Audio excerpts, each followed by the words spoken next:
네, 여러분 안녕하십니까? 경영학 강의의 조여은입니다. 오늘은요, 기업이 이 세일즈, 판매를 함에 있어서 이 판매를 조금 더 원활하게 할 수 있도록 도와주는 학문, 무엇일까요? 그렇습니다. 마케팅에 대해서 함께 살펴볼까 합니다.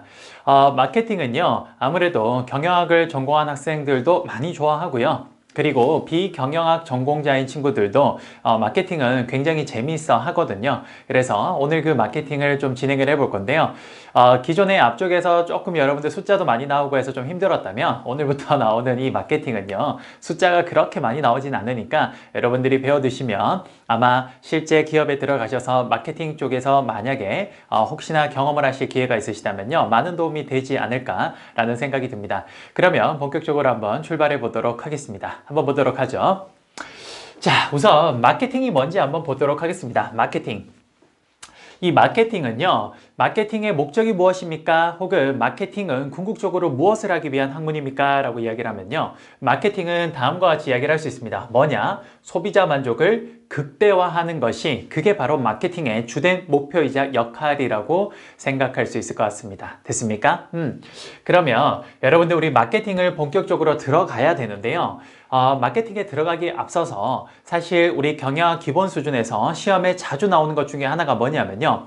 마케팅 관리의 이 역사적 변천에 대해서 많이 물어보고 있습니다. 그래서 우리가 본격적으로 마케팅에 들어가기에 앞서서 마케팅 관리 철학의 변천사에 대해서 함께 잠깐 살펴볼까 합니다. 한번 보도록 하죠.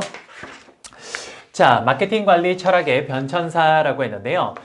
마케팅 관리의 역사는요, 다음과 같이 이렇게 발전해 왔습니다. 어떻게 발전해 왔냐면요. 첫 번째는요, 마케팅은요, 생산 중심의 마케팅 관리의 어떤 그런 철학을 많이 추구하고 있었습니다. 그러다가 생산 중심의 마케팅에서 다음 발전해 온 게 제품 중심의 마케팅이고요. 그 다음 또 발전해 온 게 뭐냐? 판매 중심의 마케팅입니다. 그리고 그 다음 다시 발전해 온 게 뭐냐? 고객 중심적 마케팅이고요. 최근에 들어와서는요, 사회 중심적, 사회 지향적 마케팅으로 이렇게 마케팅이 점점 변천해 오고 있다는 걸 우리가 확인할 수 있습니다. 됐습니까? 이게 왜 이렇게 변천해 왔는지 쌤이 잠깐 한번 설명을 좀 해볼까 합니다. 한번 들어보시죠. 자, 마케팅 관리 철학의 변천사에서 첫 번째, 왜 생산 중심의 마케팅이 가장 첫 번째 왔냐? 자, 예전에는요, 여러분, 우리가 2차 산업혁명이 발생하기 이전에는요, 여러분들 그 영국에서 증기기관이 발생하기 이전에는 사실 대부분의 생산이 어떻게 이루어졌습니까? 그렇죠. 우리 집에서 가내 수공업 위주로 이렇게 산업이 발전해 왔습니다. 그러다 보니까 많은 사람들이 어떤 물건을 사용을 하고 싶음에도 불구하고 그걸 생산하는 그 양이 어떨까요? 다 그렇죠. 가내 수공업이다 보니까 굉장히 그 생산량이 어떨까요? 굉장히 작을 겁니다. 그러다 보니까 초창기의 어떤 마케팅은요, 다 어디에 초점을 뒀냐? 어떻게 하면 생산을 좀 더 많이 할 수 있을까? 거기에 초점을 두고 있었습니다. 왜? 생산이 중심이 되던 이 시대 때는요, 말 그대로 항상 수요가 넘쳐났기 때문에 그랬어요. 그래서 어떻게 하면 생산을 조금 더 많이 할 수 있을까? 제품의 품질은 의미 없습니다. 왜? 그걸 사용하고자 하는 사람들이 너무 많으니까 일단 생산만 해놓으면 무조건 팔리는 겁니다. 그러니까 그 당시에는 어떻게 하면 생산을 좀 더 많이 할 수 있을까? 거기에다가 초점을 두고 있었다라는 겁니다. 이해되십니까? 그러다가 여러분, 점차 생산 중심에서요, 이제 점차 좀 발전해 오면서 어떤 일이 발생하냐면요, 이런 일이 발생하죠. 뭐냐면요, 여러분들 우리가 2차 산업혁명이 발전을 하면서요. 그러면서 우리 증기기관이라는 게 발생하게 되고 그걸 통해서 우리는 어떻게 되냐? 대량 생산이 가능해지게 됩니다. 맞습니까? 대량 생산이 가능해지다 보니까요. 이제는 어떻게 되냐? 그렇죠. 많은 것들을 생산해낼 수 있다 보니까 어느 순간 생산 중심의 마케팅에서는요, 사람들이 수요가 훨씬 더 크고 그걸 충족시켜 줄 수 있는 공급이 훨씬 작은 상태였는데 증기기관 발명 이후에 2차 산업혁명 이후에는요, 생산량이 폭발적으로 늘어나면서 이제 공급이 훨씬 더 수요보다 많아지는 사태가 발생하게 되었습니다. 그러다 보니까 기업들이 어떤 생각을 하게 됐냐면요. 이제 무조건 만들어낸다고 팔리는 게 아니네? 그럼 어떻게 해야 될까? 제품을 조금 더 다른 사람보다 더 좋게 만들어야겠구나 라고 생각을 하게 된 겁니다. 그래서 처음에 생산이 턱없이 부족하던 간의 수공업 시대 때는 마케팅이 생산 중심이었다면 이제 2차 산업혁명 이후로 생산이 폭발적으로 증가하면서 이제 더 이상 생산을 한다 해서 팔리지가 않다 보니 제품을 어떻게 하면 조금 더 좋은 제품을 만들까? 예, 그걸 생각하게 되는 게 바로 제품 중심이라고 보시면 될 것 같습니다. 됐습니까? 그런데 제품 중심의 이 마케팅은요, 좀 치명적인 단점이 있는데요. 뭐냐면요. 소비자들의 상관없이 소비자들의 어떤 욕구나 니즈에 상관없이요. 그냥 무조건 좋은 제품을 만들면 좋은 거라고 생각을 했던 겁니다. 그런데 그렇게 해서 좋은 제품을 많이 만들어 놓긴 해서 제품의 품질이 굉장히 향상되긴 했었어요. 근데 문제는 뭐냐? 제품을 많이 만들어 놔도 이게 판매가 안 되니까 아무 의미가 없는 겁니다. 무용지물인 거예요. 그래서 제품 중심의 마케팅 철학이 이제 다시 한번 변천합니다. 어떻게 되냐? 그렇죠. 이제는 만들어도 좋은 제품을 만드는 것도 중요하긴 한데 이걸 잘 파는 게 정말 중요하겠구나. 흔히 말해서 세일즈가 정말 중요하겠구나 라고 생각이 듭니다. 그래서 이렇게 해서 마케팅 관리 철학은 다시 세 번째 판매 중심의 마케팅 관리 철학으로 이렇게 발전하게 되었던 겁니다. 이해되십니까? 그렇게 해서 일단 이때는 기업이 어땠냐면요. 무조건 판매만 하면 된다라고 생각을 합니다. 왜? 판매를 많이 하면 우리가 그만큼 많이 수익을 얻을 수가 있으니까. 그렇죠. 그런데 이 판매 중심의 마케팅 관리 철학이요. 다시 한번 변천하는 계기가 발생합니다. 그게 뭐냐면요. 그렇죠. 기업은요. 무조건 많이 팔아놓으면 우리가 돈을 많이 벌 수 있으니까 그거 좋을 것 같아 라고 생각이 들었는데 이게 시대가 점차 발전하면서요. 소비자의 권익이 굉장히 많이 향상되기 시작합니다. 그 이전까지는요. 소비자의 사실 권익은 굉장히 무시가 많이 되었죠. 왜? 기업은 거대 자본을 가지고 있는 그런 뭐라 해야 될까요? 권력의 어떤 그런 기관 같은 것이라면요. 소비자는 개별 사람들이다 보니까 이 사람들이 너무 힘이 미약했습니다. 그래서 이런 거대 조직을 어떻게 이런 개별 사람이 사실 상대하기가 쉽지가 않았어요. 그런데 점차 사회가 발전하고 인권과 권익이 점차 발전하면서 이 소비자들이요, 개별 소비자들이 합쳐지면서 소비자 권익을 위한 소비자 보호단체 이런 것들이 생겨나기 시작합니다. 그러면서 이제 소비자들에게 무조건 판매만 해서 많이 팔아놓는다고 해서 그게 전부 다가 아니라는 걸 기업들은 알게 됩니다. 왜? 막 팔아놨는데 소비자들이 마음에 안 들어요. 그래서 환불해 주세요라고 했는데 예전에는요. 기업이 훨씬 더 힘이 셌을 때는 안 돼! 안 해줄 거야! 라고 했었는데 이제는 그렇죠. 안 해줄 거야! 라고 하니까 소비자들이 들고 일어나죠. 막 불매운동 막 이런 것도 생기고 그리고 막 언론에다가 이 회사 제품 안 좋다 막 이런 것들을 막 이야기도 합니다. 맞습니까? 예. 그런 식으로 하기 때문에 더 이상 기업이 판매만 해서는 안 되겠다. 고객이 정말 필요로 하고 고객이 뭘 원하는지를 잘 보고 거기에 맞춰서 생산과 판매가 이루어져야겠다라는 이러한 마케팅 관리의 철학이 변천하기 시작하는 겁니다. 그게 뭐냐? 그게 바로 고객지향적 마케팅, 고객 중심적 마케팅이라고 보시면 될 것 같아요. 이해되십니까? 그런데 최근에 와서는 이 고객 중심의 마케팅에서 더욱더 발전해서 사회 중심적인 마케팅까지 발생하게 되었습니다. 왜냐? 최근에 와서는 이런 일들이 많이 발생을 하죠. 예를 들어서 어떤 제품을 만들었어요. 그런데 그 제품이 정말 제품도 좋고 그리고 고객들의 필요로 하는 니즈, 어떤 욕구에도 딱 들어맞는 그런 제품이었어요. 그래서 그 제품이 굉장히 판매도 잘 되고 고객들의 어떤 응대도 잘 해주는 그런 기업의 제품이었는데 알고 봤더니 그 기업이 만드는 제품이요. 우리 환경을 엄청나게 오염시키고 있었던 겁니다. 그렇게 되었을 때 그게 이 제품을 생산할 때마다 그 지구에 엄청난 환경오염을 초래하고 있다라는 이런 기사가 딱 뜨면 여러분 어떻습니까? 최근에도 그런 기사들 많이 보시죠? 그렇게 되면 어떻게 됩니까? 그렇죠.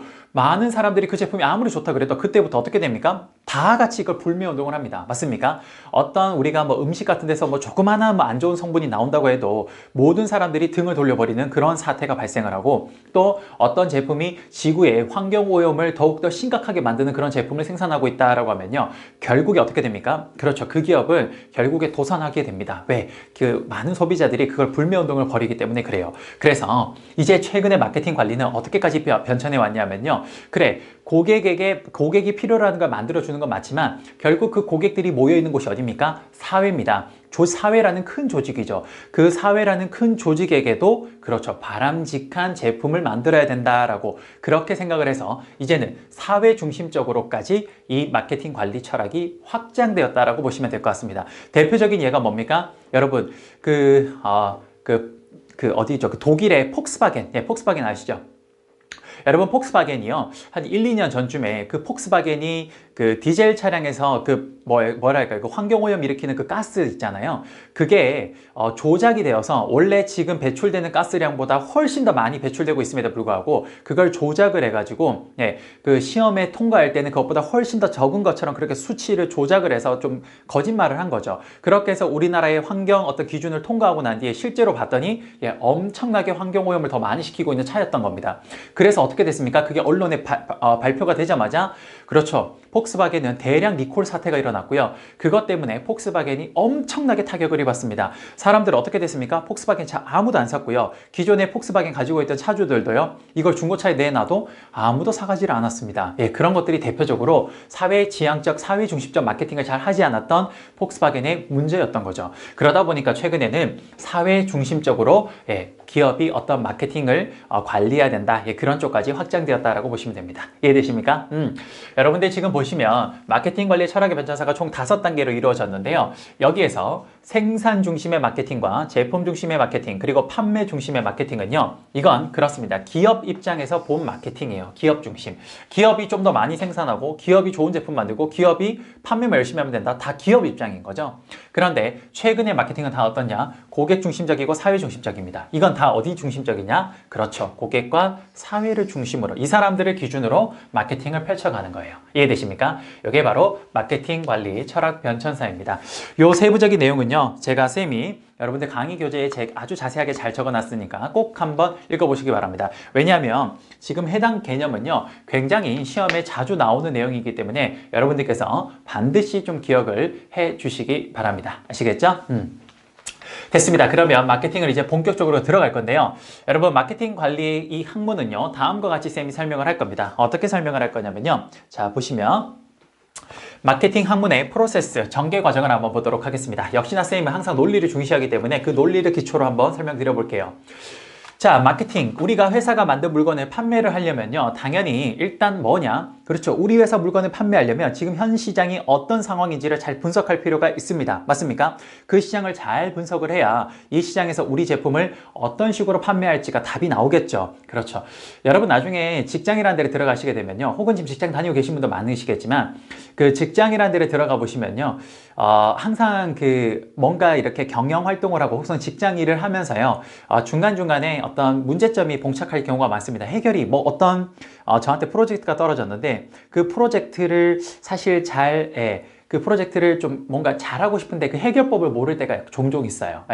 그럴 때는 항상 뭐라 그러냐면요. 현장에 답이 있다. 이런 이야기를 많이 합니다. 말 그대로 그거예요. 마케팅을 잘 하려고 해도요. 그렇죠. 실제 마케팅이 이루어지는 그 시장을 잘 분석을 해봐야 됩니다. 그래야 거기에서 기회를 포착할 수 있기 때문에 그래요. 그래서 마케팅이라는 학문의 전개 과정은요. 첫 번째, 당연히 일단 내가 마케팅하려는 그 시장이 어떤 시장인지를 한번 분석해 볼 필요가 있습니다. 그래서 첫 번째 해야 되는 게 뭐냐? 시장 기회 분석을 해보는 거예요. 됐습니까? 자, 마케팅에서 가장 첫 번째 시장 기회를 분석하고 나면요. 일단 시장이 어떤지 분석이 되었죠. 그럼 이제 어떻게 하냐면요. 두 번째, STP라는 걸 합니다. STP. 여기서 여러분, S는 뭐냐면요. 세그멘테이션이라 그래요. 세그멘테이션. 자, S는 세그멘테이션이라 그래서 S가 뭐냐면 시장 세분화입니다. 여기서 이렇게 한번 적어볼까요? 이렇게 해서 S가 뭐냐면요. S가 요게 세그멘테이션입니다.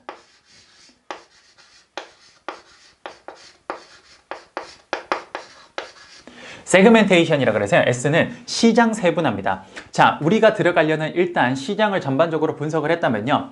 그런데 그 시장을 들어가 보면요. 그 시장은 굉장히 복잡하게 이루어져 있을 거예요. 예를 들어서 연령대도 굉장히 소비자 연령대도 다양할 거고요. 그리고 남녀 성비도 굉장히 좀 각양각색일 거고요. 그리고 그곳에서 사람들의 어떤 구매력도 아주 다양할 겁니다. 그래서 그걸 시장을 전체를 두고 마케팅을 하기에는요. 사실 좀 효율성이 떨어지기 때문에 일단 첫 번째 시장을 좀 이렇게 뭐랄까 좀 나눌 필요가 있습니다. 세분화할 필요가 있어요. 그래서 첫 번째가 뭐냐? 시장 세분화입니다. 그걸 우리는 세그멘테이션이라고 그래요. 그래서 앞쪽에 S를 따서 우리는 첫 번째 S라고 적고요. 두 번째, 일단 시장을 쭉 세분화했죠. 시장을 쭉 세분화하면요. 그 다음 T, 두 번째 T를 해야 되는데 요 T는 뭐냐? 자, 시장이 여러 개죠. 그럼 그 시장을 내가 쭉 세분화해서 여러 개로 이렇게 일단 내가 나누어 놨다면요. 그 모든 시장에다가 내가 자원이 풍부하고 엄청나게 많으면요, 다 하면 좋겠죠. 그렇지만 모든 기업은 항상 자원이 상대적으로 한정되어 있습니다. 그러다 보니까 우리의 이 한정된 자원을 효율적으로 투입하기 위해서는요, 어떤 시장에 투입했을 때 가장 효율적인지 그 시장을, 목표 시장을 선정해야 됩니다. 그래서 목표 시장 선정을 우리는 영어로 타겟팅이라고 해요.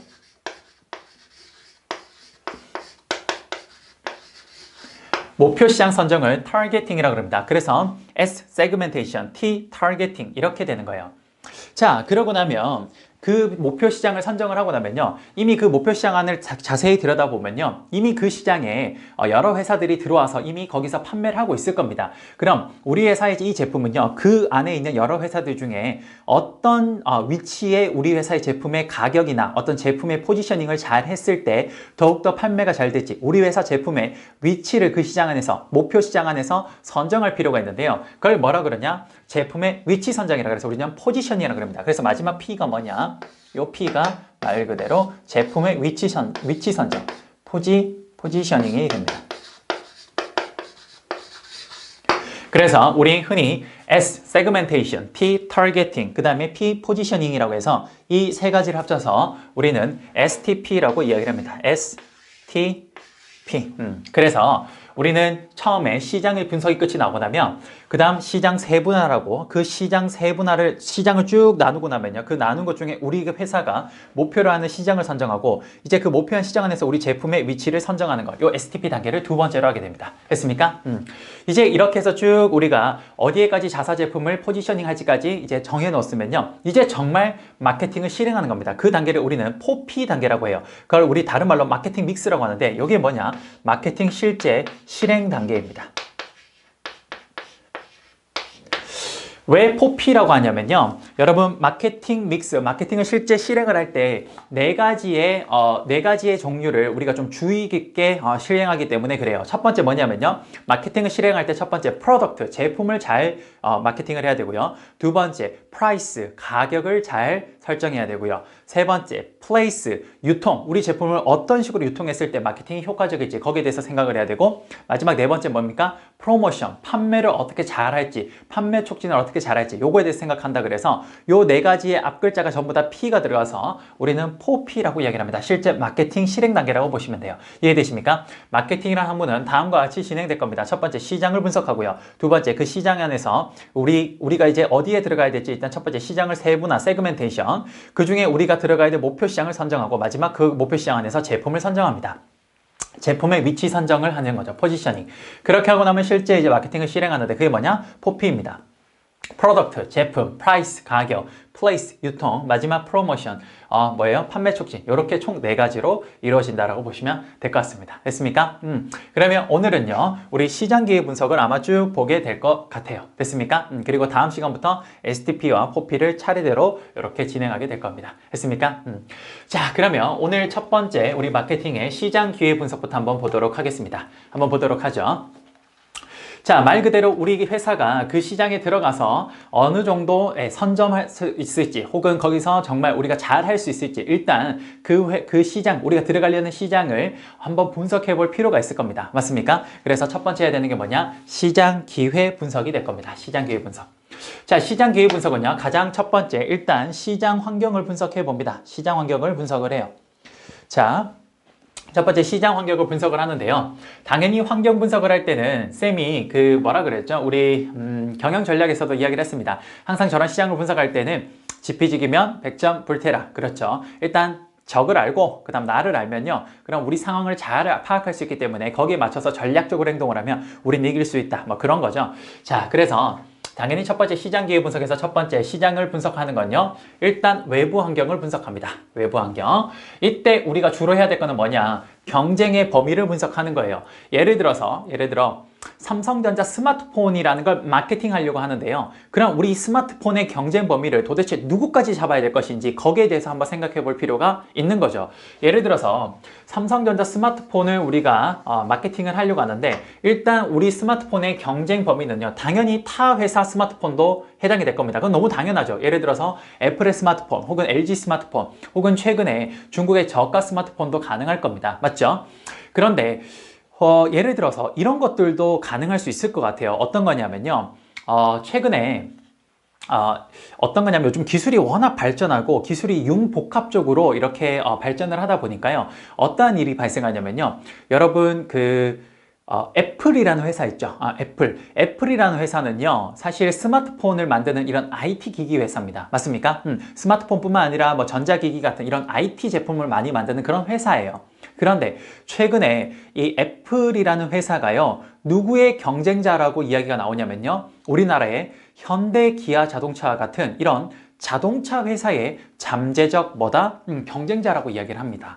왜냐? 그렇습니다. 최근에 애플이요. 어느 시장에 뛰어들기로 결정했냐면요. 자신들의 막강한 IT 기술을 가지고요. 전기차 시장에 뛰어들겠다라고 그렇게 공언을 했습니다. 여러분 아시겠지만 전기차는요. 기존에 가지고 있던 자동차 업체들이 가지고 있던 엔진 기술이 전혀 필요가 없습니다. 혹시 여러분들 테슬라라는 자동차 한번 보신 적 있으십니까? 여러분 테슬라라는 자동차가 현재 이 지구상에 존재하는 전기차 중에 가장 매력적이고 가장 좋은 차라고 많은 사람들이 칭송하는 차인데요. 그 테슬라라는 자동차를 보시면요. 여러분 기본적으로 자동차는요. 뒤에 트렁크를 열면 수납 공간이 있죠. 그럼 앞쪽에 여러분 자동차 범퍼를 열면 거기에 뭐가 있습니까? 자동차에 엔진이 있죠. 거기 엔진이 있습니다. 그런데 테슬라라는 전기차는요, 참 재밌게도요, 뒤를 열면 트렁크에 당연히 수납 공간이 있는데요. 앞쪽에도 열면요, 수납 공간이 있어요. 왜? 엔진이 없어요. 전기차는 엔진이 필요가 없습니다. 전기로 그냥 우리 흔히 말해서 조그마한 미니 자동차 있죠. 그 모터로 돌아가는 미니 자동차. 그것처럼 그 미니 자동차가 크게 생겼다고 생각하시면 될 것 같아요. 전기로 모터를 돌려서 그냥 자동차가 가는 거예요. 엔진이 없습니다. 그러니까 그 앞쪽에 있는 큰 엔진 공간이 싹 다 나가는 거예요. 그럼 기존의 자동차 회사들은요. 그 자동차 회사들의 노하우이자 핵심 집약 기술이 뭐냐? 그 엔진입니다. 그 엔진을 어떻게 하면 효율적으로 만들고 그 엔진을 어떻게 하면 출력을 더 크게 만들지, 그게 모든 자동차 회사들의 사실상 노하우거든요. 근데 전기차는 그게 필요가 없어요. 그러니까 그 기술 자체가 아무 쓸모가 없어져 버린 겁니다. 그러다 보니 그거 대신에 이제 뭐로 돌아가는 겁니까? 전부 다 IT 기기로 돌아가는 거예요. 테슬라라는 자동차 한번 들어가 보십시오, 여러분.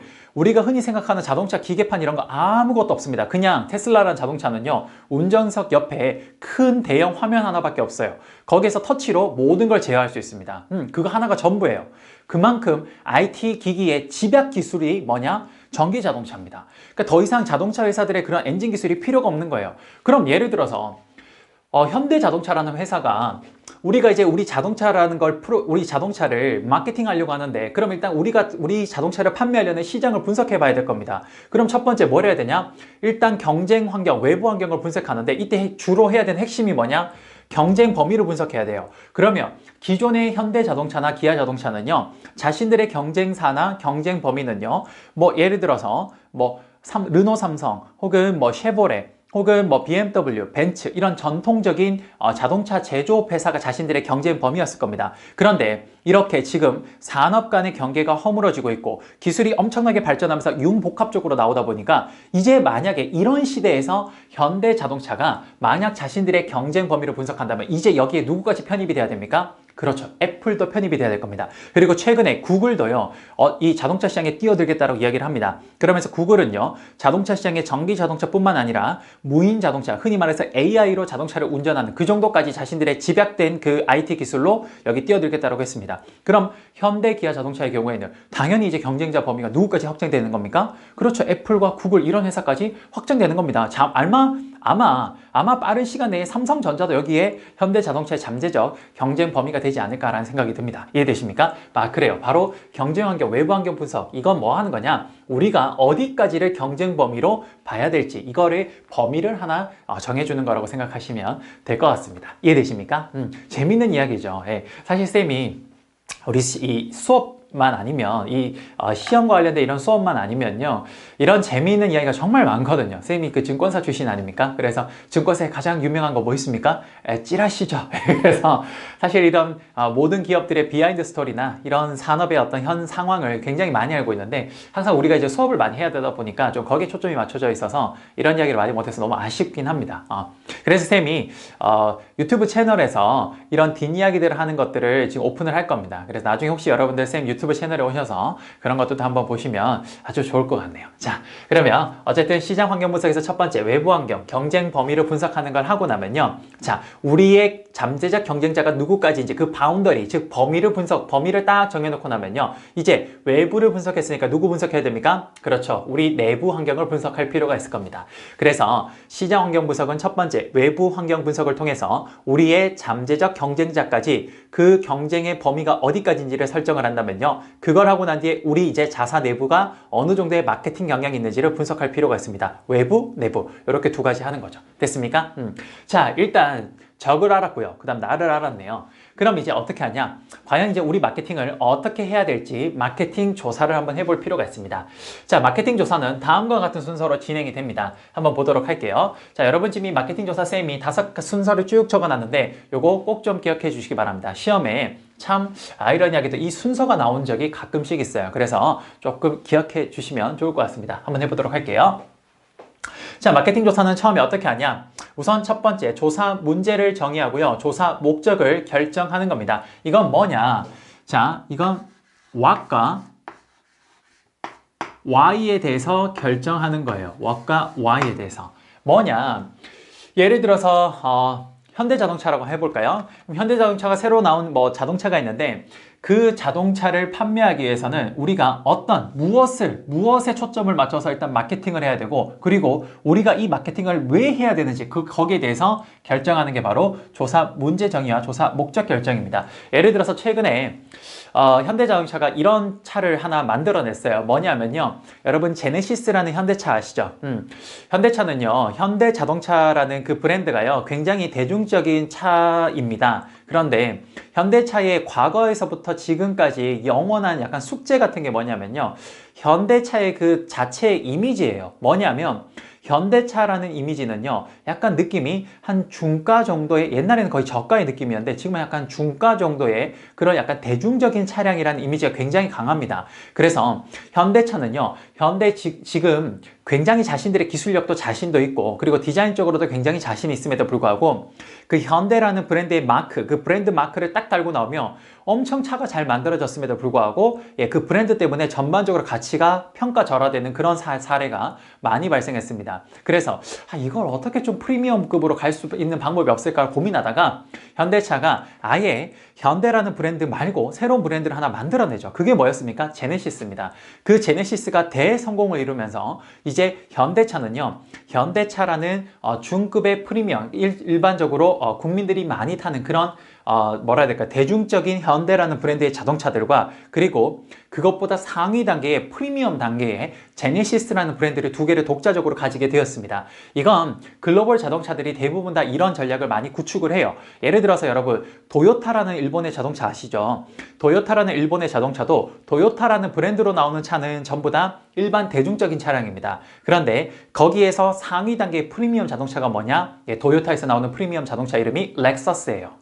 그 다음 혼다라는 자동차 아시죠? 그 자동차도 일반적으로 많은 사람들이 타는 대중적인 차량입니다. 근데 혼다라는 그 자동차 회사에서 나오는 프리미엄 자동차가 뭐냐? 그게 바로 인피니티라는 자동차예요. 그런 식으로 보통 자동차 회사들이요. 일반 국민들을 대상으로 하는 대중적인 차량의 브랜드와, 그리고 그걸 완전히 다르게 만드는 새로운 그런 고가 전략의 프리미엄 브랜드를 새로 만들어서 이렇게 런칭을 하는데, 생각보다 그 프리미엄 브랜드를 런칭을 해서 성공하는 게 생각보다 쉽지가 않아요. 대표적으로 지금 제가 말씀드린 건 대부분 다 성공한 회사들입니다. 또 뭐 있습니까? 폭스바겐의 프리미엄 자동차가 뭡니까? 아우디예요. 그런 것들은 전부 다 성공을 했는데 현대는 제네시스라는 이 브랜드가 처음에 이제 시험 삼아 한번 해봤는데 이게 굉장히 성공을 이루죠. 그러면서 지금은 굉장한 프리미엄 브랜드로 자리를 잡았습니다. 여러분 근데 이 현대 제네시스가 기존에는 세단으로 쭉 나왔었는데요. 근데 그 현대 제네시스가 최근에 SUV 자동차가 나왔습니다. 그러면서 뭐 G60인가요? 뭐 그렇게 나왔었는데요. 이제 그 제네시스 SUV가 누구를 경쟁자로 생각했냐면요. 첫 번째, 누구를 경쟁 범위로 생각을 했냐면요. 우리나라에 있는 고급 브랜드가 아니라 외국 브랜드를 경쟁 범위로 경쟁자로 생각을 한 겁니다. 그만큼 좀 제품에 자신이 있다라는 거죠. 그게 뭐냐? BMW나 벤츠를 자신들의 경쟁자로 생각을 했다라고 합니다. 그래요. 그러면 만약에 예를 들어서 현대자동차가 그런 SUV, 제네시스 새로운 SUV 자동차가 나왔으면요. 그렇습니다. 우리 이 SUV를, 그렇죠. 이걸 어떤 식으로 마케팅해야 될지에 대해서 첫 번째 조사 문제 정의와 조사 목적 결정을 할 필요가 있습니다. 됐습니까? 그러면 이걸 어떤 식으로 판매를 해야 될지에 대해서 우리 조사 문제 정의와 조사 목적 결정을 하고 나면요. 그 다음 두 번째, 이렇게 하기 위해서는 이제 어떻게 해야 되는데 그게 바로 조사 계획을 이제 수립하고 설계하는 겁니다. 이거는 how에 대한 이야기죠. 이제 우리가 요걸 요렇게 시장에 잘 판매하기 위해서는요. 그럼 어떻게 해야 될지 조사 계획을 한번 쭉 수립해 보는 겁니다. 이게 how에 대한 이야기예요. 이제 계획을 수립했죠. 그럼 어떻게 합니까? 이제 자료 수집을 할 필요가 있습니다. 맞습니까? 이때 여러분 자료 수집을 하는 방법에는요. 몇 가지가 있는데 지금 보시면 여러분 교재 보시면요. 자, 자료 수집을 할 때 우리는 일반적으로 자료를 두 가지로 분류를 합니다. 그 두 가지가 뭐냐? 자료 수집의 두 가지 방법이요. 첫 번째 1차 자료가 있고요. 그 다음 또 뭐가 있냐? 2차 자료가 있어요. 자, 1차 자료와 2차 자료로 자료 수집을 나눌 수가 있는데요. 여러분 거기 강의 교재 보시면요. 일단 2차 자료부터 볼게요. 2차 자료는 뭐냐면요. 이미 남들이 자신들이 사용하기 위해서 이렇게 조사해 놨던 그런 자료들을 의미합니다. 이미 우리가 시중에서 흔하게 볼 수 있는 자료, 다른 사람들이 만들어 놓은 자료, 그런 것들이 전부 다 2차 자료예요. 예를 들어서 최근에 뭐 어떤 경영학과에 있는 마케팅 교수님께서요. 최근에 스포츠 유틸리티 비클, 그러니까 SUV 시장이 어느 정도 성장세가 있는지에 대한 그런 자료가 있을 겁니다. 그럼 그런 것들은 충분히 지금 제네시스 SUV를 어떻게 판매할지에 대해서 충분한 자료로 활용할 수 있죠. 그렇게 다른 사람이 만들어 놓은 자료를 활용하는 거, 그거는 2차 자료라고 합니다. 그럼 1차 자료는 뭐냐? 이건 정말 내가 요 마케팅 조사를 하기 위해서 필요로 하는 어떤 자료가 있을 겁니다. 그건 내가 직접 고른 거는 나한테 딱 맞게끔 자료를 수집을 해야 될 거예요. 바로 그겁니다. 내가 이 마케팅 조사를 하기 위해서 직접적으로 자료를 모으고 그걸 내가 전부 다 이렇게 수집하는 거, 그런 것들이 전부 다 1차 자료라고 보면 됩니다. 됐습니까? 그런데 여러분 거기 보시면요. 1차 자료는 조사 목적을 위하여 조사자가 직접 수집하는 자료를 의미하는데요. 1차 자료 수집 방법이 있습니다. 자, 거기 보시면 총 5가지가 있는데 한번 볼게요. 자, 여러분 거기 보시면 첫 번째 관찰법이라는 게 있죠. 자, 관찰법. 이거 너무 당연합니다. 이거는 소비자들이 어떻게 행동 패턴을 하는지를 그 자료 조사자가 거기 가서 그냥 관찰하는 거죠. 그게 바로 관찰법입니다. 이거 장단점은 꼭 한번 읽어보시고요. 두 번째 FGI라는 게 있습니다. 이게 좀 중요합니다. FGI. 요거 별표 하나 치죠. 자, FGI법이란 건 뭐냐면요. 이게 영어로 Focus Group Interview라고 합니다. 이게 뭐냐? 요거 예전에 쌤도 한번 해봤는데요. 아르바이트로 한번 해봤는데요.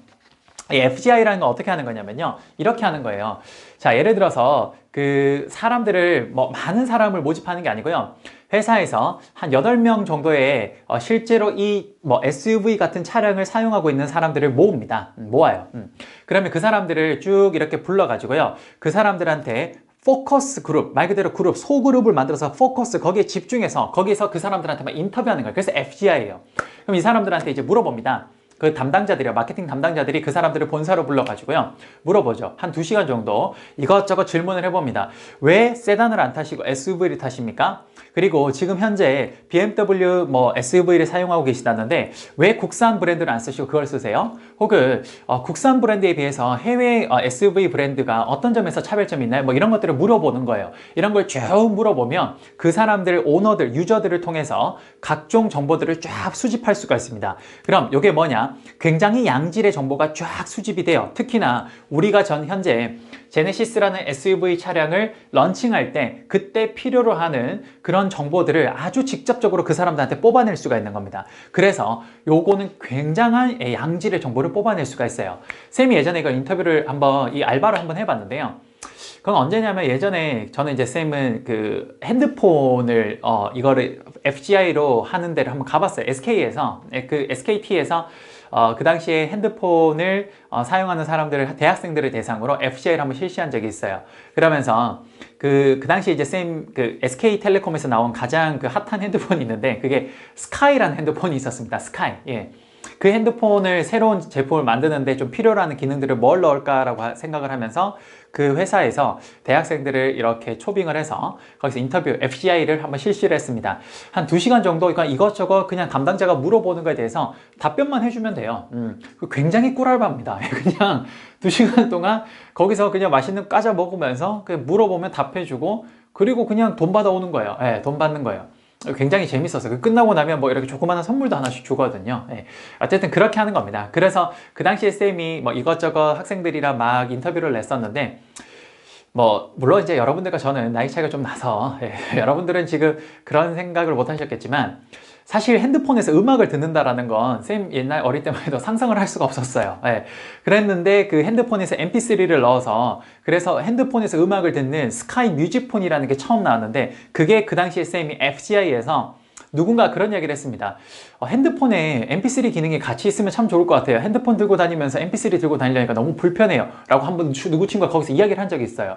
그게 그 당시에 그 FGI를 담당했던 담당자가 그 굉장히 좀 뭔가 산뜻한 아이디어를 얻었나 봐요. 거기에서. 그래서 그거를 한참 뒤에 연구해서 정말 스카이 뮤직폰이라 그래서 핸드폰에서 MP3를 들을 수 있는 그런 혁신적인 제품이 탄생했었습니다. 그 당시에. 그게 FGI법이에요. 아무래도 FGI는요 정말 그룹을 포커스해서 거기서 인터뷰를 하기 때문에 그래서 굉장한 양질의 정보를 뽑아낼 수 있다는 게 가장 큰 장점이라고 보시면 될 것 같습니다. 됐습니까? 그게 바로 자료 수집 단계 FGI예요. 그 다음 여러분 또 보시면요 심층 면접법 뭐 이건 당연히 1대1로 두고 굉장히 심층적으로 물어보는 걸 거고요. 설문조사법은 뭡니까? 그렇죠. 불특정 다수에다가 설문지 쫙 뿌려서 그래서 받는 걸 겁니다. 굉장히 시간과 비용을 획기적으로 줄일 수는 있겠으나 그 정보의 어떤 퀄리티는 어떨까요? 그런 건 굉장히 좀 많이 떨어지겠죠. 마지막으로 실험법은 주로 인과관계를 확인하기 위해서 자료를 조사하는 데서 많이 활용하는 방법입니다. 요 5가지는 여러분 꼭 좀 기억해 주시기 바랍니다. 시험에서 잘 나오고 특히 FGI법이 가장 많이 나왔으니까 꼭 좀 기억해 주시기 바랍니다. 됐습니까? 그렇게 해서 이제 자료를 수집을 해요. 1차 자료는 내가 직접 하는 거, 2차 자료는 남이 자료를 수집해 놓은 걸 내가 활용하는 거. 이렇게 해서 자료를 다 수집을 하면요. 이제 그 자료를 분석하고 해석할 겁니다. 그렇게 해서 최종적으로 그 조사에 대한 결과를 보고하는 과정을 거치게 되는 겁니다. 이게 뭐냐? 마케팅 조사의 일련의 과정이라고 보시면 될 것 같습니다. 됐습니까? 자, 이렇게 해서 마케팅 조사 과정까지 끝이 나면요. 이제 마케팅 조사를 쭉 다 했으니까 이제 정말 이 마케팅 조사를 바탕으로 이제 시장 기회가 다 분석이 된 거죠. 일단 우리 경쟁자의 범위 분석했고 우리 자사 분석을 했고 그리고 우리가 이제 뛰어들어가야 될 시장이 어떤지 마케팅 조사를 쭉 다 한 겁니다. 그럼 다 한 거예요. 그럼 이제 뭐 해야 되는 거냐? 그렇죠. 이제 시장을 쪼가릴 필요가 있습니다. 세분화할 필요가 있어요. 그래서 세그멘테이션을 해야 되는 겁니다. 됐습니까? 그런데 그 전에 이 마케팅 조사를 할 때는요, 항상 대전제가 있습니다. 왜냐? 마케팅 조사를 할 때 대전제는 이 소비자 행동 분석이라는 게 대전제인데요. 이게 왜 그러냐면요, 여러분, 마케팅을 왜 하는 겁니까? 결국 소비자에게 물건 팔려고 하는 거예요. 맞습니까? 그러면 소비자들이 과연 어떤 행동 패턴을 보이는지를 잘 알아야, 이걸 알고 있어야, 대전제로 알고 있어야 거기에 맞는 마케팅 조사를 하는 거겠죠. 우리가 사람들한테, 소비자들한테 물건 팔기 위해서 마케팅 조사를 하는 거지, 이걸 우리가 동물들한테 팔려고 하는 건 아니지 않습니까? 기계한테 팔려고 하는 건 아니지 않습니까? 그러니까 항상 마케팅 조사를 할 때는 대전제가 있는데 그건 소비자 행동 분석입니다. 소비자가 과연 어떤 식으로 행동하는지를 늘 머리에 염두에 두고 거기에 맞춰서 마케팅 조사를 해야 되는 거예요.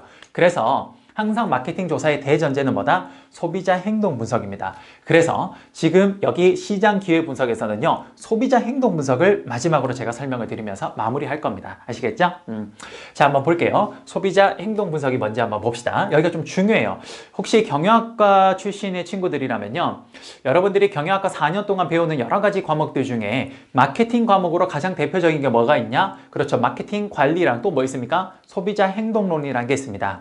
바로 그 소비자 행동론은 말 그대로 마케팅 조사에 있어서 대전제가 되는 부분이다 보니까 워낙 여기가 중요해요. 그래서 아예 하나의 과목으로 따로 떨어져 있죠. 이 Consumer Behaviorism인가? 막 그렇게 되어 있을 겁니다. 굉장히 중요한 파트 중에 하나예요. 여기를 우리 시험 목적에 맞게, 경영학 기본 정도에 맞게 한번 제가 간단하게 설명을 드려보도록 하겠습니다. 자, 소비자는요, 다음과 같은 패턴으로 어떤 제품과 서비스를 구매하는 행위, 소비하는 행위를 보입니다. 자, 뭔지 볼게요. 첫 번째는 뭐냐? 일단 소비자는요, 문제를 인식합니다. 내가 뭔가 필요하다라는 걸 느끼는 그걸 우린 뭐라 그러냐? 문제인식이라고 해요. 문제인식. 그럼 소비자는 처음에 내가 이러이러한 게 좀 필요하다라고 느끼면요. 문제인식을 하게 됩니다. 그럼 이제 내가 필요하니까 내가 이제 그걸 사야겠죠. 그럼 사기 전에 어떻게 하냐? 일단 정보를 탐색합니다. 정보를 탐색해요. 자, 이 정보를 탐색할 때는요. 다음과 같은 두 단계를 거치는데 첫 번째 내적 탐색하고요. 두 번째 외적 탐색합니다. 일단 내적 탐색을 먼저 하고 두 번째 외적 탐색을 하는 거예요. 자, 예를 들어서 내적 탐색이란 건 뭐냐면요. 이런 거예요. 내가 어떤 물건이 필요해요.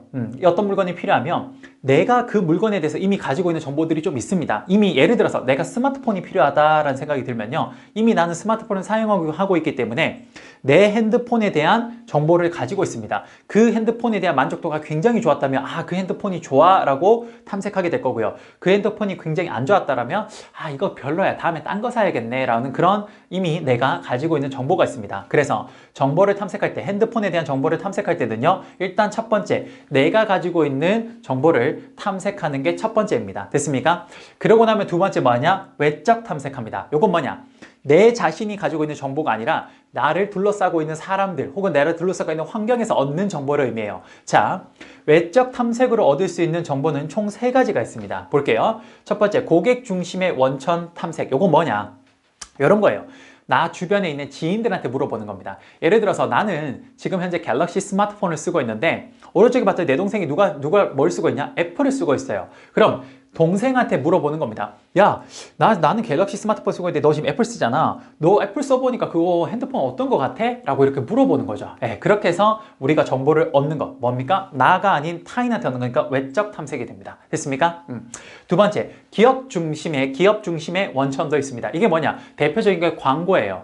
내가 지금 스마트폰이 막 필요한데 어느 날 핸드폰을 딱 틀었더니 그 아이폰이라는 그 핸드폰이 선전이 딱 나옵니다. 그러면서 요즘 아이폰이 그 아이폰뿐만 아니라 뭐 갤럭시도 그렇고 다 그렇죠. 스마트폰이 이미 성능이 거의 뭐 발전할 수 있는 데까지 다 올라왔다 보니까 더 이상 뭔가 강조할 수 있는 게 별로 없죠. 그러다 보니까 주로 요즘에 아이폰도 그렇고 갤럭시도 그렇고 그 자신들이 새로 만든 핸드폰에 가장 강조하고 있는 기능이 뭡니까? 그렇죠. 카메라죠.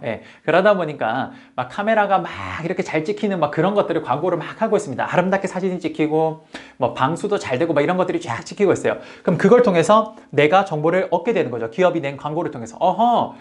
아이폰이라는 저런 스마트폰은 굉장히 사진 기능이 좋구나. 뭐 이런 슬로우 모션도 되고 그 다음에 방수 방진 기능도 되게 좋구나. 그런 것들에 대한 정보를 그렇죠. 기업으로부터 얻는 겁니다. 광고가 대표적인 거예요. 그래서 이걸 기업 중심 원천이라고 합니다.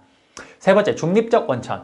이런 건 일반 소비자들은 잘 활용을 하지 않습니다만 대표적인 게 뭐냐면 여러분 우리 소비자보호협회 이런 데 있죠. 소비자보호원 이런 데에서 매달 혹은 분기마다 뭘 발간을 하냐면요. 소비자보호원에서 각각의 상품들을 실제로 실험을 해보고 예를 들어서 삼성전자가 최근에 뭐 만들어낸 갤럭시 폴더블이라는 그런 핸드폰이 있습니다. 이렇게 접었다 폈다 하는 거. 그게 삼성전자의 광고에서 나왔던 이야기는 접었다 폈다를 뭐 10만 번을 하면 이게 부러진다라고 하는데 정말 소비자보호원에서는 그 10만 번이 맞는지를 확인해 보죠. 그걸 실험을 해보고 정말 힘들게 10만 번을 닫았다 열었다 하고 난 뒤에 그리고 난 뒤에 이제 이거를 어떻게 합니까?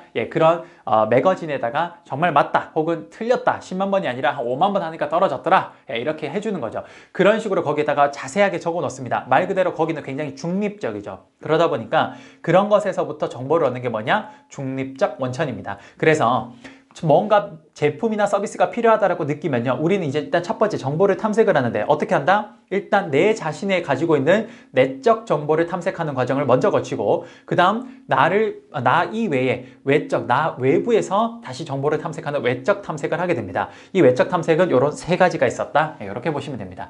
그렇게 해서 여러 가지 정보를 탐색을 하면요. 그 중에서 이제 정말 내가 현재 가지고 있는 예상과 그리고 나의 어떤 취향과 그리고 내가 어떤 주로 사용하는 어떤 사용 목적에 따라서 수많은 어떤 그런 제품 중에 몇 가지 제품으로 이렇게 추리게 될 겁니다. 맞습니까? 그 추리게 되는 그 상품을 뭐라 그러냐? 그렇죠. 이제 그 상품을 내가 구입하려는 걸 고려하고 있는 상품이라고 그래서 고려 상품군이라고 합니다. 이해되십니까?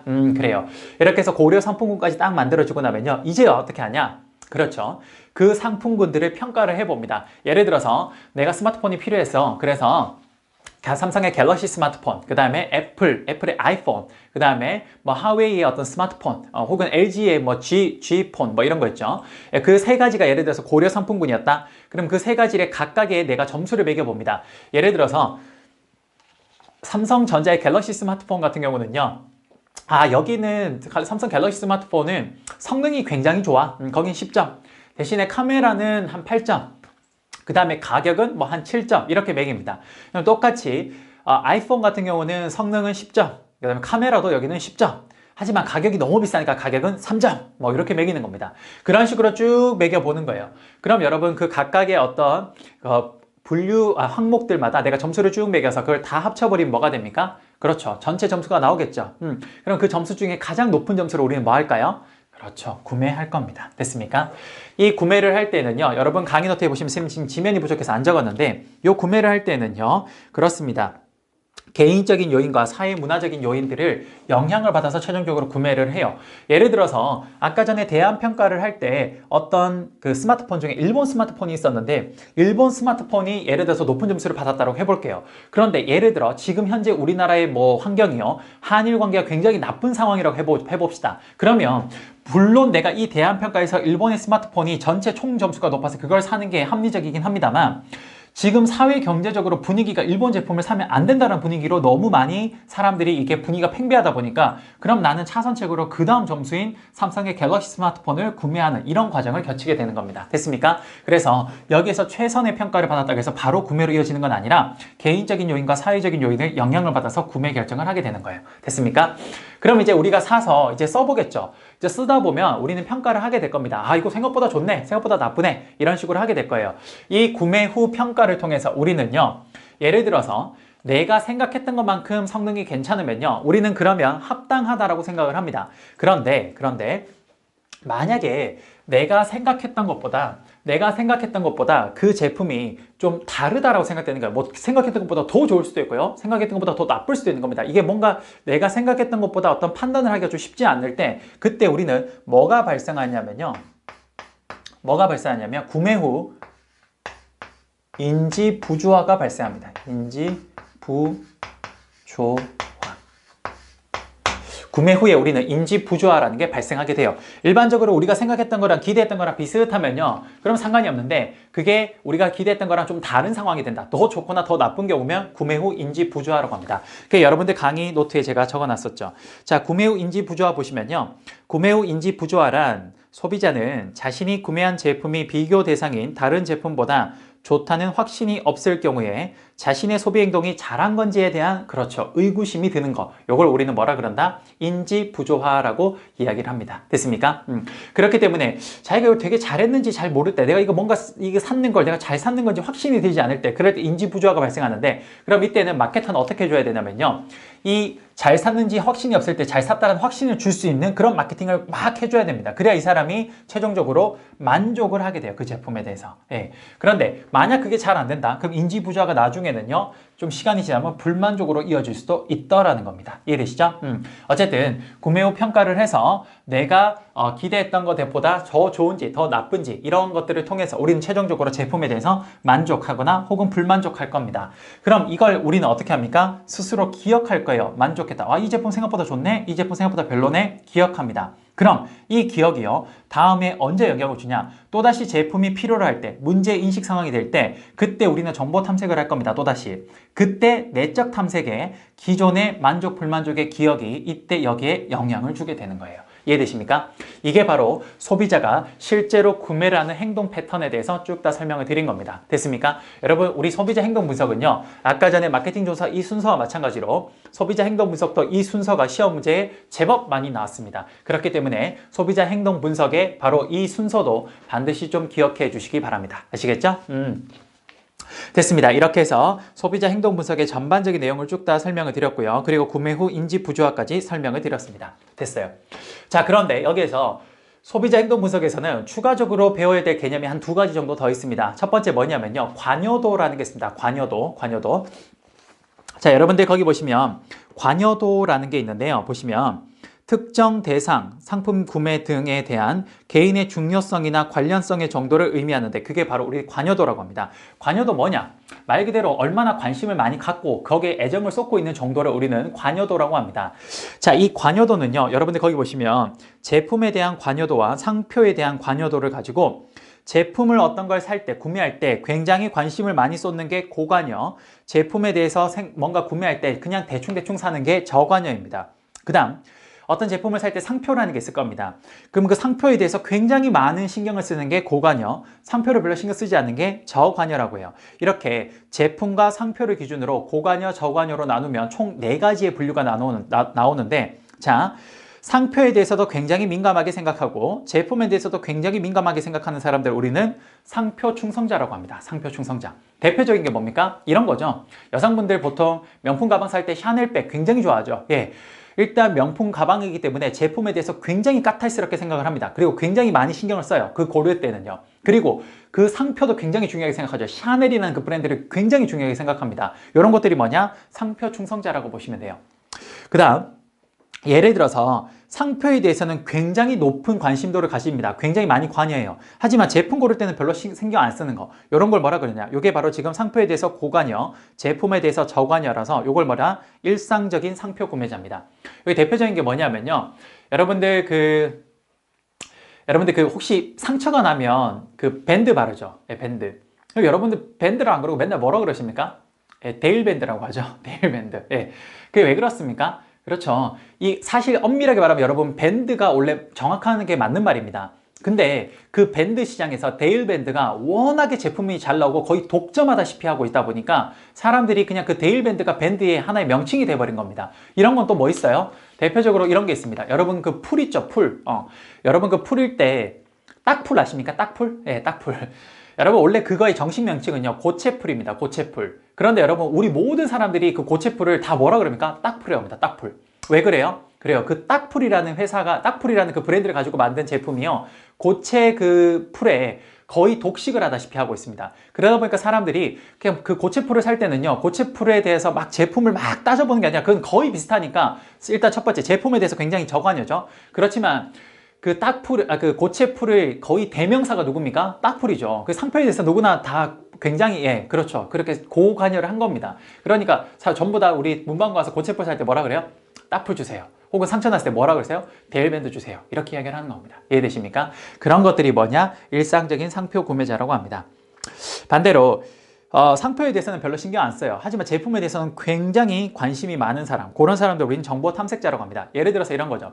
자동차를 살 때 SUV를 사려고 하는데 난 SUV는 무조건 현대 거 살까요? 무조건 지프차 살까요? 이런 게 아니라 이 사람이 SUV를 사려고 해요. 그럼 자동차라는 건 워낙 고가이기 때문에 제품에 대해서 꼼꼼하게 이 사람들이 볼 거기 때문에 첫 번째 제품에 대해서는 관여도는 굉장히 고관여입니다. 근데 이 사람이 무슨 브랜드를 살지에 대해서는 별로 관심이 없어요. 제품이 얼마나 좋은지 퀄리티가 좋은지 그것만 보는 겁니다. 그런 사람들을 우리 뭐라 그러냐? 정보 탐색자라 그래요. 그랬네요. 실제로 제품이 어떤지를 확인하기 위해서 브랜드에 상관없이 계속 브랜드에 상관없이 계속 정보를 탐색하죠. 그러니까 정보 탐색자입니다. 마지막으로 상표에 대해서 관심도 없고 제품에 대해서 관심 없는 사람 누구예요? 상표 전환자. 이런 누구죠? 뭐 기안84 같은 친구겠네요. 그렇죠? 그 친구 그냥 태어난 김에 사니까 뭐 사실 그건 방송 컨셉인 것 같고 보니까 태어난 김에 절대 사는 건 아닌 것 같고 엄청나게 잘 살고 있는 친구 같았습니다. 어쨌든 그렇습니다. 이게 바로 우리가 관여도에 대해서 첫 번째로 이런 봐야 되는 거고요. 관여도에 대해서 봐야 되는 두 번째 개념이 뭐냐면요. 여러분 관여도에 따라서요. 자, 소비자가 어떤 물건을 구매할 때는 이 순서대로 가는 게 일반적인 겁니다. 그런데 관여도에 따라서 이 순서 중에 일부가 생략되는 경우가 있어요. 한번 볼게요. 예를 들어서 굉장히 일상적인 반응 행동, 즉 저관여 제품의 경우에는요. 이 소비자가 어떤 물건을 살 때는요. 그럴 때 어떻게 하냐. 자, 예를 들어서 문제인식을 합니다. 그러면 정보 탐색을 하고 난 뒤에 대안평가를 생략해요. 그리고 바로 구매 결정하고 그다음 구매 후 평가하는 겁니다. 바로 이 과정을 거쳐요. 대표적인 게 뭐냐? 껌 같은 겁니다. 예를 들어서 우리가 걸어다니다 갑자기 입이 텁텁해요. 아, 나 입이 텁텁하네. 껌을 씹어야겠다라고 생각이 듭니다. 그럼 정보 탐색을 하는데 어떻게 하냐? 이것도 사실상 외적 탐색하지 않고 거의 내적 탐색만 해요. 그냥 껌을 씹어야겠네. 내가 평상시 잘 씹는 껌이 롯데 껌이니까 그냥 롯데 껌 사야겠다라고 생각이 듭니다. 대안평가 이런 거 안 하죠. 여러분 껌 살 때 롯데 껌, 혜택 껌, 그 다음에 뭐 무슨 껌 해가지고 요거는 맛이 어떠니까 10점 요거 이렇게 안 합니다. 그냥 습관적으로 사버리죠. 그러니까 이런 대안평가 없이 바로 어떻게 합니까? 롯데껌 사버립니다. 그리고 그냥 뭐 괜찮네 이러고 그냥 끝나버리죠. 이런 게 바로 저관여 제품은 소비자 행동을 일반적으로는 이렇게 행동을 하나 관여도에 따라서는 생략되는 부분이 있다. 그게 첫 번째 일상적인 행동. 두 번째 중관여 제품 같은 경우는요. 자, 이 과정을 거치긴 합니다. 그런데 대안평가를 굉장히 간단하게 하는 거예요. 예를 들어서 소비자 중관여 제품 뭐가 있을까요? 대표적으로 한번 해봅시다. 대표적으로 뭐 해볼까요? 예를 들어서 음식 같은 거 사 먹는 거? 뭐 이런 거 한번 해볼까요? 외식 같은 거 하는 거? 혹은 옷 사는 거 해볼까요? 옷 사는 거? 우리가 너무 고가의 브랜드 말고 그냥 일상적으로 사 입는 옷, 그거를 해볼게요.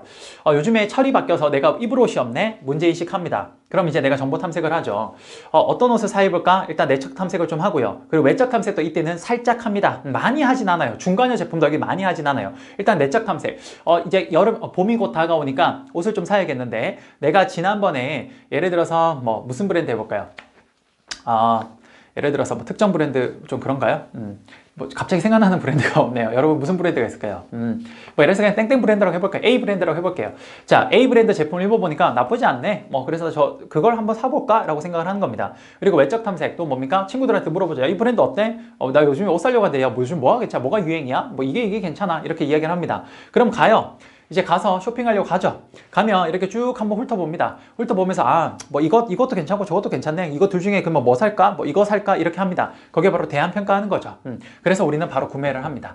중관여도는 이 과정을 쭉 거치긴 합니다만 이 과정이 좀 어떻다? 좀 가벼워요. 그게 가벼워요. 아까 전에 저관여는 아예 대안평가가 없었죠. 중관여도는 대안평가를 하긴 합니다만 굉장히 간단하게 하고 넘어갑니다. 우리가 어떤 옷을 쇼핑할 때 보면요. 이거는 몇 점이고 저건 몇 점이고 그렇게 하지 않죠. 대충 보고 디자인 보고 대충 입어보고 괜찮으면 그냥 사버립니다. 그러니까 대안평가를 하긴 해요. 이 옷과 저 옷을 우리가 비교를 해보니까. 그렇지만 그게 그다지 까다롭진 않습니다. 맞습니까? 그런데 마지막 고관여 어떻습니까? 고관여는 이 과정을 거치고 이 과정에 대한 정도도 굉장히 좀 세죠. 예를 들어서 차 산다고 해볼게요. 굉장한 고가죠. 자, 내가 요즘 차가 필요하네. 문제인식했습니다. 정보 탐색하죠. 어떻게 합니까? 내가 가지고 있는 정보뿐만 아니라 내 주변 사람들한테 물어보고 기업 광고도 보고 그리고 심지어 차 관련된 그런 논문도 찾아봅니다. 진짜로. 그렇게 해서 수많은 차 중에 그걸 우리가 고려 상품군이 되면 그 고려 상품군 중에 진짜 합니다. 요거는 얼마고 요거는 예를 들어서 내가 전기차를 살까 그냥 기름차를 살까 생각을 해보면 전기차는 예를 들어서 이거는 지금 유지비는 싸긴 한데 나중에 배터리를 갈면 1,000만 원 정도 더 나오면 그럼 이거랑 거의 비슷한데 이런 식으로 엄청나게 꼼꼼하게 여러분들이 어떻게 합니까? 그렇죠. 대안을 평가합니다. 그리고 최종적으로 구매를 합니다. 이 구매도 굉장히 신중하게 하죠. 맞습니까? 그래요. 이게 바로 관여도에 따른 상황이라고 보시면 될 것 같습니다. 됐습니까? 됐어요. 이렇게 해서 우리 소비자 행동 패턴 쭉 한번 봤고요. 소비자 행동에 대한 첫 번째 좀 개념으로 우리가 관여도 봤고요. 두 번째 뭐냐? 로열티 볼 겁니다. 자, 여러분 로열티는 뭐냐면요. 고객들이 특정 제품이나 서비스를 지속적으로 재구매하거나 미래에도 지속적으로 구매하고자 하는 몰입의 정도를 의미합니다. 말 그대로 충성도 같은 거죠. 한번 볼게요. 자, 예를 들어서 어떤 제품에 대한 애착의 정도가 위로 갈수록 높고 밑으로 갈수록 낮고요. 그리고 그 제품을 자주 쓰는 게 오른쪽, 그 다음 왼쪽으로 올수록 더 그 제품을 자주 사용 안 하는 겁니다. 그럼 보시면요. 그 제품을 엄청 자주 사용하고 그 제품에 대한 충성도도 높은 거, 그 사람들을 우리 뭐라 그러냐? 초우량 로열티라고 합니다. 흔히 여기에 해당되는 사람들이 누굽니까? 그렇죠. 애플바입니다. 그렇죠. 우리 바 이런 애들. 그런 애들이 여기에요. 그런 애들 뭡니까? 상표에 대한 그 브랜드에 대한 그 제품에 대한 애착도가 엄청나죠. 애플 제품이 나오면 그냥 환장을 합니다. 맞습니까? 거기 보면 그 아이폰 새로 나온 거 사려고 3일 밤 전부터 가서 텐트 치고 지내는 친구도 있잖아요. 말이 안 되는데 어쨌든 엄청납니다. 그리고 그 친구들은 어떻게 합니까? 그 제품 나오면 무조건 사죠. 무조건 삽니다. 그러니까 이런 사람들을 초우량 로열티라고 합니다. 회사 입장에서는 이런 사람들 누굽니까? VIP죠. VIP. 그 다음 두 번째. 그 제품에 대해서 굉장히 사랑은 합니다. 애착도는 높아요. 하지만 그 제품에 대한 반복의 구매 정도는 좀 낮아요. 그런 사람들 누구라고 하냐? 잠재적 로열티라고 합니다. 이런 사람들이 누구냐면요. 이런 친구들이 보통 대학생들, 좀 약간 우리 대학생들 같은 친구들이에요. 뭐냐? 대학교에 있는 친구들도 애플 제품 좋아하는 친구도 많을 거예요. 근데 여러분, 애플 제품이 워낙 고가다 보니까 이게 직장인들은 이제 돈을 버니까 돈이 많으니까 그 제품이 좋으면 진짜 많이 삽니다. 근데 우리 대학생들은 아무래도 아직까지 배고픈 청춘들이 많으니까 제품이 좋고 나도 쓰고 싶은 건 알아요. 그런데 그 제품에 대한 나의 어떤 예산이 그렇게 많지 않기 때문에 그래서 실제 그 제품을 그렇게 많이 사지 못하죠. 이 친구들은 어떻게 됩니까? 그렇죠. 좀 적게 사용합니다. 근데 이 친구들 왜 잠재적 로열티라고 하냐? 이 친구들이 나중에 취업이 되면, 나중에 돈을 벌기 시작하면 이 친구들이 다 어디로 이동합니까? 그렇죠. 여기서 초우량 로열티로 이동할 수가 있습니다. 그래서 기업 입장에서는 잠재적 로열티에 있는 사람들을 잘 관리할 필요가 있어요. 왜? 나중에 이쪽에서 이쪽으로 오면 굉장히 우리 회사의 VIP가 되니까. 됐습니까? 그 다음에 자 보시면 제품에 대한 그 특정 브랜드나 제품에 대한 애착도는 떨어져요. 하지만 굉장히 자주 사는 사람이 있습니다. 그런 사람들 뭐라 그럽니까? 타성적 로열티라고 합니다. 이런 사람들은요, 보통 그 제품에 대해서 그 제품 자체를 그냥 소비를 하는 거지, 그 브랜드나 그런 그 특정 소비하는 그런 회사의 기업 제품을 선호하는 건 아니에요. 예를 들어서 뭐 우리가 껌 같은 거 사는 거, 그런 거죠. 껌 같은 거. 껌 같은 거는 반복적으로 삽니다. 하지만 뭐 무슨 내가 꼭 이 제품만 사 먹어야 돼. 그런 건 잘 없습니다. 뭐냐? 타성적 로열티입니다. 그리고 마지막으로 반복 구매 정도도 적고, 즉 잘 사 먹지도 않고 제품에 대한 관심도 없는 거, 비로열티. 여기가 가장 기업 입장에서는 그렇죠. 좀 의미가 없는 부분이긴 합니다. 하지만 이 부분들을 잘 마케팅을 해서 만약에 이게 이 위쪽으로 올라온다면 엄청나게 우리 회사의 잠재 고객이 또 될 수가 있겠죠. 됐습니다. 그렇게 해서 요게 바로 로열티에 대해서 쭉 다 설명을 드린 겁니다. 됐습니까? 됐습니다. 여러분, 오늘은 여기까지 마무리하도록 하겠습니다. 오늘 배운 거는요, 마케팅 프로세스에서 첫 번째 시장 기회 분석에 대해서 설명드린 겁니다. 시장 기회 분석은 첫 번째 적을 알아야 되고, 그 다음 나를 알면요, 이 외부 환경과 내부 환경 분석을 통해서 우리는 마케팅 조사를 하게 됩니다. 근데 이 마케팅 조사를 할 때는 전제 조건이 뭐다? 소비자 행동 분석을 해야 된다. 소비자는 어떤 식의 패턴으로 구매를 하는지를 설명드린 거고, 여기서 추가로 두 가지 더 개념을 설명드렸습니다. 관여도랑 그 다음에 로열티. 그렇습니다. 네, 여러분 고생 많으셨고요. 다음 시간에 계속해서 마케팅 진행하도록 하겠습니다. 감사합니다.